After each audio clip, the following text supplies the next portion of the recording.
2022 देखिए 2022 यानी आज से 3-4 साल के बाद, और मैंने व्रत लिया है, संकल्प किया है कि 2022 आजादी के 75 साल होंगे, तब तक हिंदुस्तान में एक भी परिवार ऐसा नहीं होगा जिसका अपना खुद का पक्का घर नहीं होगा।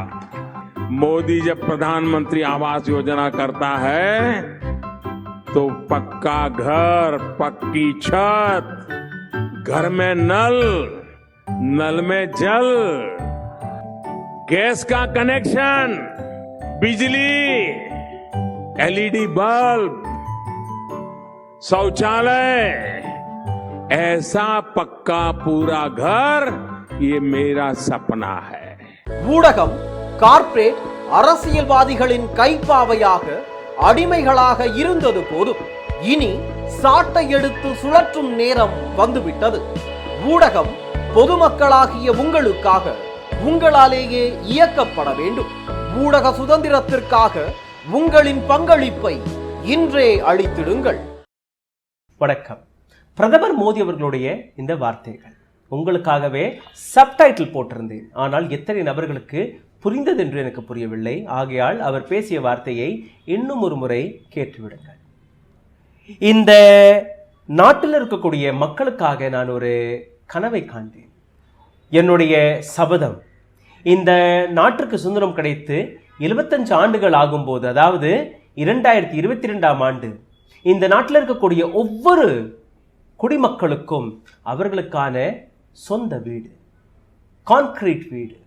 இந்த வீட்டை சாதாரணமாக நீங்க பார்க்கக்கூடாது.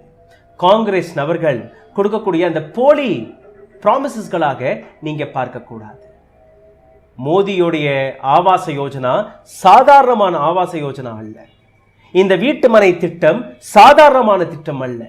நான் கொண்டு வந்த திட்டத்தில் ஒவ்வொரு வீட்டிலும் உறுதியான கான்கிரீட் வீடாக இருக்கும். மேலே இருக்கக்கூடிய கூரை கான்கிரீட் கூரையாக இருக்கும். ஒவ்வொரு வீட்டிலும் குழாய் இருக்கும். அந்த குழாயை திறந்தீர்கள்னா அதில் தண்ணீர் வரும். ஒவ்வொரு வீட்டிற்கும் கேஸ் கனெக்ஷன், ஒவ்வொரு வீட்டிலும் மின்சாரம், எல்இடி பல்ப் இருக்கும். ஒவ்வொரு வீட்டிலும் டாய்லெட் வசதிகள் இருக்கும். அனைத்துமே 2022ஆம் ஆண்டு இந்த நாட்டிற்கு சுதந்திரம் கிடைத்து 75 ஆண்டுகள், இந்த நாட்டுடைய மிகப்பெரிய விழாவான ஆசாதி கா அம்ரித் மஹோத்சவ். இந்த புறம் ஹர் ஹர் திரங்கா, இந்த புறம் அந்த அனைத்து வாக்குறுதிகளுமே பிரதமர் மோடி அவர்கள் கொடுத்த அனைத்து வாக்குறுதி. ஒவ்வொரு நபருக்கும் டாய்லெட், ஒவ்வொரு வீட்டிலும் குழாயை திறந்தால் தண்ணீர், ஒவ்வொரு வீட்டிலும் மின்சாரம், ஒவ்வொரு நபருக்கும் வீடு கிடைக்கும், ஒவ்வொரு வீட்டிலும் எல்பிஜி சிலிண்டர். ஆசாதி கா அம்ரித் மஹோத்சவ் இந்தியாவிற்கு சுதந்திரம் கிடைத்து 75 ஆண்டுகள். பிரதமர் மோடி அவர்கள் பார்த்த இந்த கனவு அடுத்த 7 நாட்களில் முடிய இருக்கிறது. இந்த கனவுகளுக்கான உண்மை என்ன? இவர் பார்த்த அந்த கனவு உண்மையிலேயே மக்களிடம் போய் சேர்ந்ததா? அடுத்த 7 நாட்களுக்குள் பிரதமர் மோடி அவர்கள் பார்த்த அந்த கனவின் நிலை என்னவாக இருக்கும்? இதற்கான உண்மை என்ன? இந்த நாட்டில் இருக்கக்கூடிய அரசியலுடைய வேகத்தை இந்த நாட்டு மக்களால் பிடிக்க முடியவில்லை. இந்த நாட்டில் இருக்கக்கூடிய அரசியல் களத்தில் இருக்கக்கூடிய அரசியல் கட்சியுடைய வருமானத்தின் வேகத்தையும் இந்த நாட்டு ஏழைகளால் கணக்கெடுக்க முடியவில்லை. ஏழைகள் இன்னும் ஏழைகளாக தான் இருக்கிறார்கள். ஆனால் இந்த அரசியல் கட்சிகள் வளர்ந்து கொண்டிருக்கிறது, பணக்கார கட்சிகளாக மாறிக்கொண்டிருக்கிறது. ஒவ்வொரு வீட்டிலும் எல்இடி பல்ப். ஆனால் அந்த வீட்டில் எல்இடி பல்ப் அல்ல, அந்த வீட்டில் இருக்கக்கூடிய அனைத்து எல்இடி பல்புகளுமே அரசியல்வாதிகளுடைய, அரசியல் கட்சிகளுடைய ஹெட் குவார்ட்டர்ஸ்களில் ஷிஃப்ட் ஆகிவிட்டது.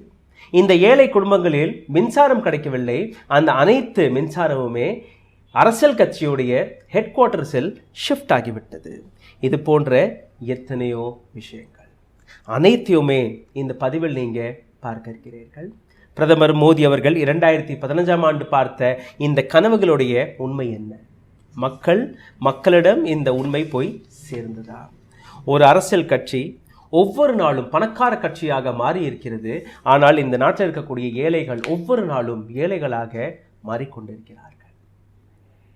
இந்த திட்டங்கள் அவர்களுக்காக தான் கொண்டாடப்பட்டதா, அல்ல இந்த திட்டங்களை வைத்து ஒரு அரசியல் கட்சி தன்னுடைய அரசியல் லாபத்தை பார்த்து வந்ததா?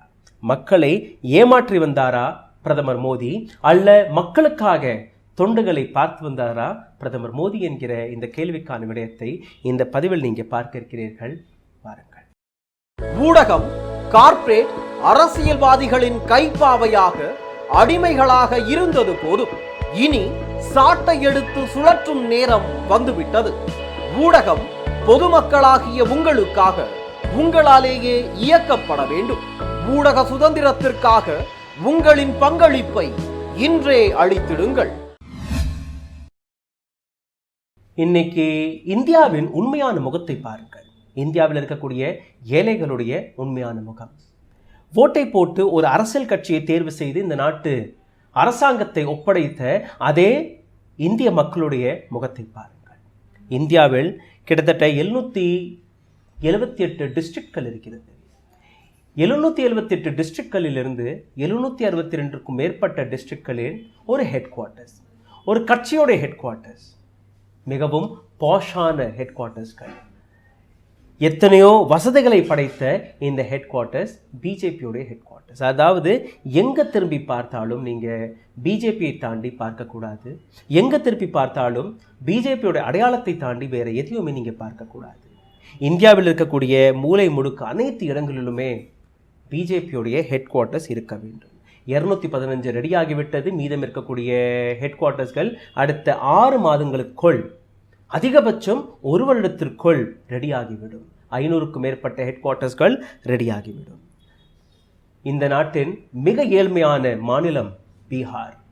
38 டிஸ்ட்ரிக்ட்கள் இருக்கிறது. இந்த 38 டிஸ்ட்ரிக்டிலிருந்து 27 டிஸ்ட்ரிக்ட்களில் பிரம்மாண்டமான பிஜேபியின் ஹெட் குவார்ட்டர்ஸ்கள் ரெடியாகிவிட்டது. மீதம் இருக்கக்கூடிய ஒரு சில ஆஃபீஸஸ்கள் அடுத்த 6 மாதங்களுக்குள் ரெடியாகிவிடும். ஆனால் பிரதமர் மோடி அவர்கள் பார்த்த அந்த கனவு, 2015ஆம் ஆண்டு பார்த்த அந்த கனவு, மக்களுக்காக பார்த்த அந்த கனவின் உண்மை என்ன? இதை நீங்க பார்க்கணும். ஒரு அரசியல் கட்சி தன்னுடைய ஏஜெண்டாவை, தன்னுடைய டார்கெட்டை பூர்த்தி செய்து வருகிறதா, அல்ல பிரதமர் பார்த்தபடி மக்களுக்கான டார்கெட்டை சரி பார்த்து வருகிறார்களா? பிரதான் மந்திரி ஆவாஸ் யோஜனா இந்த திட்டத்தை 2 விதமாக பிரித்திருக்கிறார்கள். அதாவது அர்பன் மற்றும் ரூரல், கிராமப்புறங்கள் மற்றும் நகரப்புறங்கள். நகரப்புறங்களில் நீங்கள் பார்த்தீர்கள்னா முதலில் நகரப்புற பட்டியலை பாருங்கள், அதற்கு மேல் கிராமப்புற பட்டியலை எடுத்து காட்டுகிறேன். பிரதான் மந்திரி ஆவாஸ் யோஜனா நகரப்புற அந்த திட்டப்படி பீகாரில் கிட்டத்தட்ட 15 லட்சம் வீடுகள் கட்டப்பட இருந்தது. ஆனால் கட்டப்பட்ட வீடுகள் வெறும் 3,12,000 வீடுகள், அதாவது வெறும் 20% மட்டுமே கடந்த 7 வருடத்தில். பிரதமர் மோடி அவர்கள் பார்த்த கனவு 2015, அதிலிருந்து வெறும் 20% கனவு மட்டும்தான் இப்போ பூர்த்தியாகி இருக்கிறது. அங்கே இருக்கக்கூடிய ஏழைகளுடைய கனவு. உத்தரப்பிரதேஷ் மிகப்பெரிய அளவில் வீடுகள் கட்டப்பட இருந்தது. 60 லட்சத்திற்கும் மேற்பட்ட வீடுகள் கட்டப்பட்ட வீடுகள். 15,73,000 வீடுகள், அதாவது வெறும் 26லிருந்து 27%. மத்திய பிரதேஷ் 16,50,000 வீடுகள் கட்டப்பட்ட வீடுகள்.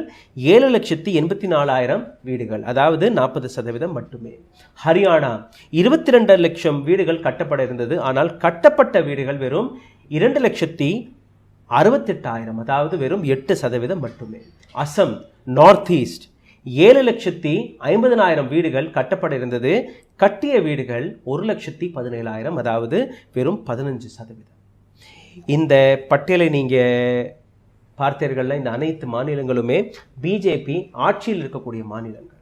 பிஜேபிக்கு ஆசை ஏராளம்.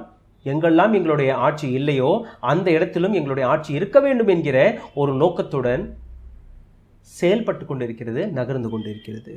இந்த பட்டியலை நீங்க பார்த்தீர்கள்னா இங்கெல்லாம் எங்களுடைய ஆட்சி இருக்க வேண்டும் என்று ஒரு கனவுடன் இருக்கக்கூடிய அந்த மாநிலங்களை நீங்க பார்த்தீர்கள்னா வெஸ்ட் பெங்கால், தெலுங்கானா, தமிழ்நாடு, கேரளா. ஆனால் வெஸ்ட் பெங்காலில் நீங்க பார்த்தீர்கள்னா 8,50,000 வீடுகள் கட்டப்பட இருக்கக்கூடிய இந்த இடத்தில் வெறும் 4 லட்சம் வீடுகள் தான் கட்டப்பட்டது, அதாவது கிட்டத்தட்ட 46%. தெலுங்கானாவில் 5 லட்சம் வீடுகள் கட்டப்பட இருந்த இந்த இடத்தில் 2,16,000 வீடுகள் கட்டப்பட்டது, 45%. மகாராஷ்டிராவில் 45 லட்சம் வீடுகள், அந்த இடத்தில் 11,72,000 வீடுகள் கட்டப்பட்டது. ஜார்க்கண்டில் 6 லட்சம் வீடுகள் கட்ட இருந்த அந்த இடத்தில் 1,58,000 வீடுகள் மட்டும்தான் கட்டப்பட்டது. ராஜஸ்தானில் 6,50,000 கட்டப்பட்ட வீடுகள் 2 லட்சம்.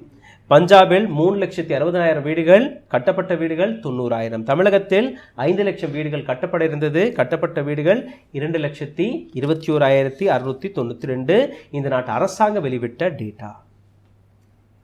இந்த ஸ்பீடில், இந்த வேகத்தில், எந்த வேகத்தில் ஒரு அரசியல் கட்சி பணத்தை சேகரித்து வருகிறதோ, எந்த வேகத்தில் ஒரு அரசியல் கட்சிக்காக மிகப்பெரிய அளவில் பணம் குவிந்து வருகிறதோ, அந்த வேகத்தில் இந்த நாட்டு ஏழைகளுடைய கனவு பூர்த்தி ஆகிறதா இல்லையா? இந்த ஸ்பீடில் இந்த கட்டுமான பணி நகர்ந்து கொண்டிருந்தால் இந்த நாட்டில் இருக்கக்கூடிய ஒவ்வொரு நபருக்கும் வீடு கிடைக்கக்கூடிய அந்த கனவு 2035வது வருடம்தான் முடிய இருக்கும். அதாவது இன்னைக்கு நாளைக்கு இந்த கனவு பூர்த்தி ஆகாது. 2035ஆம் ஆண்டு தான் இந்த வேகத்தில் கட்டுமான பணி நடந்தால் அந்த கனவு பூர்த்தியாகும். அதுவும் இந்த நாட்டு பாப்புலேஷன் ஏறக்கூடாது, இந்த நாட்டில் இருக்கக்கூடிய மக்களுக்கு இன்னும் வீடு அதிகமாக வேணும் என்கிற அந்த கணக்கு ஏறக்கூடாது. இது போன்ற பல விஷயங்கள். எல்இடி வசதி வைத்த வீடுகள், குழாயை திறந்தால் தண்ணீர் கிடைக்கும், பட்னை தட்டினால் உங்களுக்கு மின்சாரம் வரும் போன்ற பல விஷயங்கள். இந்த கனவு பலிக்கிறதா? இந்த நாட்டில் கிட்டத்தட்ட 8,31,000 கோடி ரூபாய் இந்த பிரதான் மந்திரி ஆவாஸ் யோஜனாவிற்கு ஒதுக்கப்பட்டது. அதாவது பட்ஜெட்டில் ஒதுக்கப்பட்ட தொகை. ஆனால் இதிலிருந்து கொடுக்கப்பட்ட தொகை, ரிலீஸ் செய்யப்பட்ட தொகை எவ்வளோ? 1,20,000 கோடி. இதற்கு மேல் நாங்கள் கொடுப்போம், காத்து கொண்டிருங்கள், நாங்கள் இன்னும் ரிலீஸ் செய்வோம் என்று இந்த அரசாங்கம் கூறியது 2,03,000 கோடி. அதாவது 8,36,000 கோடியில் வெறும் 1,20,000 கோடி ரூபாய் மட்டும்தான் கொடுக்கப்பட்டிருக்கிறது. பிரைம் மினிஸ்டர் மோடி அவர்கள் கொடுத்த ஒவ்வொரு ஸ்டேட்மெண்ட்டும் உங்களுக்கு முன்னாடி இருக்கிறது. 25 மே 2015ஆம் ஆண்டு இந்த நாட்டிற்கு சுதந்திரம் கிடைத்து 25 ஆண்டுகள் முடியும் போது ஆகஸ்ட் 15ஆம் தேதி 2022ஆம் ஆண்டுக்குள் இந்த நாட்டில் இருக்கக்கூடிய ஒவ்வொரு நபருக்கும் வீடு கிடைக்கும் என்று அவர் கூறிய வார்த்தையை ANI போட்டிருக்கிறது. இதே முறையில் நான் உங்களுக்கு காட்டக்கூடிய இந்த ஸ்க்ரீனில் காட்டக்கூடிய அனைத்து ஸ்டேட்மெண்ட்களுமே பிரைம் மினிஸ்டர் மோடி ஒவ்வொரு இடத்திலும் 2022ஆம் ஆண்டுக்குள் அனைவருக்குமே வீடு கிடைக்கும் என்று கூறினார். வீடு மட்டும்தானா? அப்போது ரூரல் ஏரியா, கிராமப்புறங்கள், நகரப்புறங்களை நீங்கள் பார்த்து விட்டீர்கள். கிராமப்புறத்தின் நிலை என்ன? பிரதமர் மோடி அவர்கள் உங்களிடம் பொய் பேசினாரா என்கிற அந்த கேள்விக்கான விடயத்தையும் நீங்கள் பார்க்க வேண்டும்.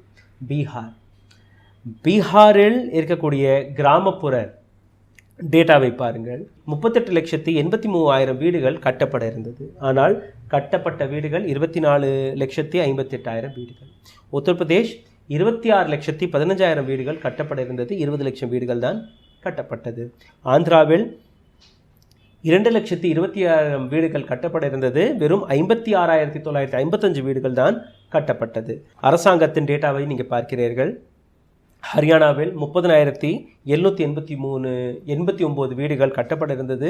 கட்டப்பட்ட வீடுகள் 20,805. மகாராஷ்டிரா 15 லட்சம் வீடுகள், கட்டப்பட்ட வீடுகள் 8 லட்சம். மத்திய பிரதேஷ் 30 லட்சம் வீடுகள் கட்டப்பட இருந்தது. 24,58,000 வீடுகள் கட்டப்பட இருந்தது. அனைத்தையுமே நீங்கள் சேர்த்து பார்த்தீர்கள்னா வெறும் 25லிருந்து 28% வீடுகள் மட்டும்தான் இன்னைக்கு வரை கட்டப்பட இருக்கிறது. இதே உரையில் நான் ஆரம்பத்தில் காட்டிய அதே உரையில் பிரதமர் மோடியுடைய இன்னொரு திட்டம் நல் சே ஜல், குழாயை திருகினால் தண்ணீர் வரும், குடிநீர் வரும். அந்த திட்டத்துடைய உண்மை என்ன? அதே நீங்கள் பார்த்தீர்கள்னா 40லிருந்து 45% மட்டும்தான் வேலை முடிந்திருக்கிறது. டார்கெட் 2022ஆம் ஆண்டிற்கான டார்கெட் குஜராத், ஹிமாச்சல் பிரதேஷ், ஹரியானா, உத்தராகண்ட், பஞ்சாப் மற்றும் ஜம்மு அண்ட் காஷ்மீரில் அனைத்து வீடுகளிலுமே குழாயை துருகினால் தண்ணீர் வரும் என்கிற இந்த திட்டத்தை அறிவித்தார். ஆனால் எதுவுமே நடக்கவில்லை. 2022ஆம் ஆண்டு இந்த கணக்கை நீங்கள் பார்த்தீர்கள்னா வெறும் 38% வேலை மட்டும்தான் முடிந்திருக்கிறது. அடுத்த வருடத்திற்கான டார்கெட், அதாவது 2023ஆம் ஆண்டு சத்தீஸ்கர், கர்நாடகா, கேரளா, மத்திய பிரதேஷ் மற்றும் தமிழ்நாடு இந்த மாநிலங்களில் எவ்வளவு வேலை நடந்திருக்கிறது என்று நீங்கள் பார்த்தீர்கள்னா வெறும் 7% மட்டுமே. அதற்கு அடுத்த வருடம் 2024 ஆண்டு தேர்தல் வர இருக்கிறது. உத்தரப்பிரதேஷ், பெங்கால், மகாராஷ்டிரா, ராஜஸ்தான், ஆந்திரா, அசம், ஒரிசா போன்ற பல்வேறு மாநிலங்கள் இங்கே எவ்வளவு வேலை நடந்திருக்கிறது என்று பார்த்தால் எந்த விதமான கணக்கும் அரசாங்கம் எடுத்து காட்டவில்லை. இந்த இடத்தில் ஒட்டுமொத்த இந்தியாவுடைய நிலையை பாருங்கள். நல் சே ஜல் என்கிற இந்த திட்டத்திற்கான உண்மை 28% மட்டும்தான் வேலை முடிந்திருக்கிறது. நான் ஏற்கனவே காட்டிய அதே வீடியோவில் மின்சாரத்தை பற்றியும் பேசினார். இந்த அரசாங்கம் மிகப்பெரிய அளவில் மின்சாரத்தை ப்ரமோட் செய்து வருகிறது. நாங்கள் தான் 100% மின்சாரத்தை கொண்டு வந்தோம், பிரதமர் மோடியால் மட்டும்தான் இது சாத்தியமானது. எவ்வளோ பெரிய ப்ரொபகண்டாவை நீங்கள் பார்த்தீர்கள். அந்த வழியாக நீங்கள் பார்த்தீர்கள்னா இந்த நாட்டில் உள்ள கிராமங்கள் 6,64,000 கிராமங்கள், இதிலிருந்து 5,97,000 கிராமங்களுக்கு மின்சாரம் போய்விட்டது. ஆனால் அரசாங்கம் கூறிய வார்த்தை 100%. இன்னும் 100% ஆகவில்லை, ஆனால் கிட்டத்தட்ட நெருங்கிவிட்டார்கள்.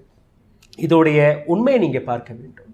வாஜ்பாய் அவர்கள் இந்த நாட்டு பிரதமராக இருந்தபோது ஒட்டுமொத்த இந்தியாவிலிருந்து 5,12,000 கிராமங்களுக்கு மின்சாரம் போய் சேர்ந்து விட்டது. அதற்கு பின் மன்மோகன் சிங் அவருடைய அரசாங்கம் வந்தது. மன்மோகன் சிங் காலகட்டத்தில் 5,60,000 கிராமங்களுக்கு மின்சாரம் போய்விட்டது. அதற்கு பின் பிரதமர் மோடி அவர்கள் வந்தார். இவருடைய காலகட்டத்தில் கிட்டத்தட்ட 5,97,000 கிராமங்களுக்கு மின்சாரம் போனது. அதாவது இவருடைய காலகட்டத்தில் கடந்த 8 வருடத்தில் 37,000 கிராமங்களுக்கு மின்சாரம் போனது. இதை எடுத்து வைத்து பிரதமர் மோடி அவர்கள் அவருடைய புரொபகண்டா வழியாக ஒட்டுமொத்த இந்தியாவிற்கே 100% மின்சாரம் நாங்கள் தான் கொண்டு வந்தோம், எலக்ட்ரிஃபிகேஷனை 100% செய்தது மோடியோடைய திறமை மட்டும்தான். இதற்கு முன்னாடி இருந்த எந்த அரசியல்வாதியுமே எந்த அரசியல் கட்சியுமே இதை செய்யவில்லை. மொத்தம் 5,97,000 வெறும் 37,000 கிராமங்களுக்கு மட்டும்தான் மோடி அரசாங்கம் மின்சாரத்தை கொண்டு போனது. ஆனால் அனைத்துமே நாங்கள் தான் செய்தோம் என்கிற ஒரு மிகப்பெரிய பிம்பத்தை உங்களுக்கு முன் எடுத்து வைத்து விட்டார்கள். இதே இடத்தில் ஒரு சில நாட்களுக்கு முன் தமிழகத்தை சார்ந்த ஒரு கிராமம், அந்த இடத்தில் மின்சாரம் போகாத ஒரு காட்சி உங்களுக்காக எடுத்து காட்டினேன். அதிலிருந்து ஒரு சிறிய பகுதி நீங்கள் பாருங்கள். ஆனால் அந்த வீடியோவை நிச்சயமாக நீங்கள் பார்க்க வேண்டும். இந்த நாட்டில் இந்த மண்ணில் இருக்கக்கூடிய ஒரு சின்ன குழந்தை, அந்த குழந்தை கேட்கக்கூடிய அந்த அடிப்படை வசதி, எனக்கும் மின்சாரம் வேண்டும், நானும் பட்டனை தட்டினால் அந்த பல்ப், அந்த எல்இடி பல்ப் எரிய வேண்டும். ஆனால் நடக்கிறதா? அந்த குழந்தை பேசிய வார்த்தையை நீங்கள் கேட்டு விடுங்கள். மொபைல் ஃபோனை விட்டு வேறு வாழ்க்கையில் வேறு உலகம் இல்லை. உங்களுக்கான அந்த வீடியோக்களை பார்க்கும்போது ஒரு பெருமையாகவும் இருக்குது, எங்களுக்கு ஏக்கமாக இருக்குது, எங்களுக்கு இந்த வாழ்க்கை கிடைக்காதான்னு. ஸோ என்னெல்லாம் பண்ணுவீங்க? ஆற்றுல ஜாலியாக குளிப்போம். அப்புறம் இந்த டயர் வச்சு நாங்கள் அடித்து தாளம் போட்டு விளையாடுவோம். தாளம் போட்டு விளையாடுவீங்க.